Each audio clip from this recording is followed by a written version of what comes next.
Hello everyone, hope you're having a good week. This is another reading from the beginnings of my books, and it's the turn of my short story collection Dancing with Lions and Other Stories. It's a collection about relationships and how they can make and break us all. This is the first story in the collection. It's called Painting from Life. This is the start of it. It's about a young man, an artist. Painting from Life. I was with my wife the first time I saw him. He was an old man, weathered in the sun and wind, and the shock hit me like a storm on the sea. It was almost like love, although of course it couldn't have been, not really, and not then. Amanda and I had been walking along the beach, hand in hand, which was something we rarely did. It was autumn, and the wind was piercing the layers of wool and cotton I'd wrapped around myself. The sand under my feet was white like salt, and I wished I could take off my shoes and bury my toes deep in its grainy softness, but I didn't. Amanda would have thought it strange, and the last thing I wanted to do was to upset her.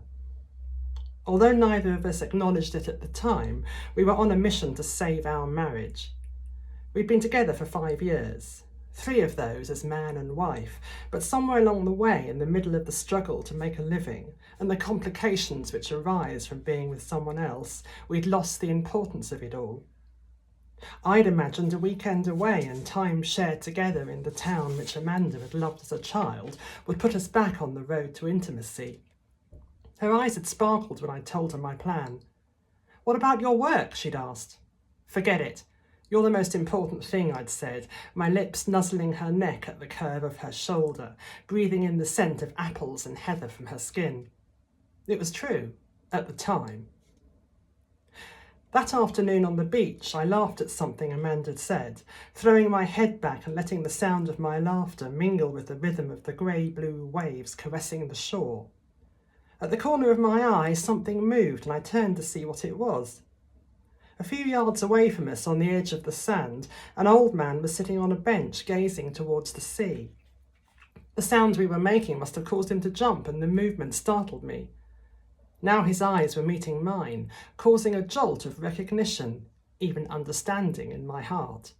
No, somewhere deeper. In my belly, from where it surged in a torrent of blood down through my legs and feet, and up into my chest, arms, fingers, and at last into my mind. I gazed at him in astonishment. He was old, a thin, wiry body wrapped in a green fisherman's jumper, fading cords protecting his legs. His hands were gnarled like the rocks, strong fingers burnt brown by the sun.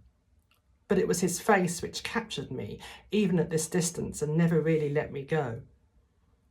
His skin was wrinkled, lines etched from forehead to chin and flowing down his neck. Every mark gave a hint of the character beneath and drew my gaze to his eyes. Though I couldn't study them closely at that stage, I later came to know their deep blue richness with scattered flecks of grey like the sea, almost as if they were my own. Once I dropped Amanda's hand and for a moment was aware of her surprise. Turning my back on the inevitable questions to come, I strode up the beach, reaching into the back pocket of my jeans for my business card, and came to a breathless halt in front of the bench. I didn't know what to say at first, and he looked up at me, shading his eyes with one hand, even though the sun couldn't have been blinding him. I gave him my card. He lowered his gaze and turned it over and over in his twisted brown fingers. I could hear his breath coming in regular waves like the sea. He looked up at me again, and I felt I should give some explanation for my behaviour. Running my hand through my hair, I smiled and said, Sorry to trouble you, but I wondered if you'd be interested in sitting for me. I'm an artist, you see. I paint." Without speaking, he nodded as if he'd already known, but of course he knew. He had my card in his hands.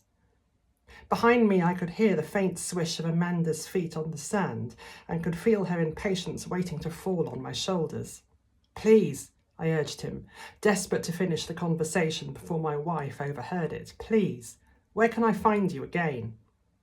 He blinked once, grey lashes like silk threads against his skin. "I'm here most days," he said. That's the beginning of Painting from Life from my collection Dancing with Lions. I hope you enjoyed that read. Bye.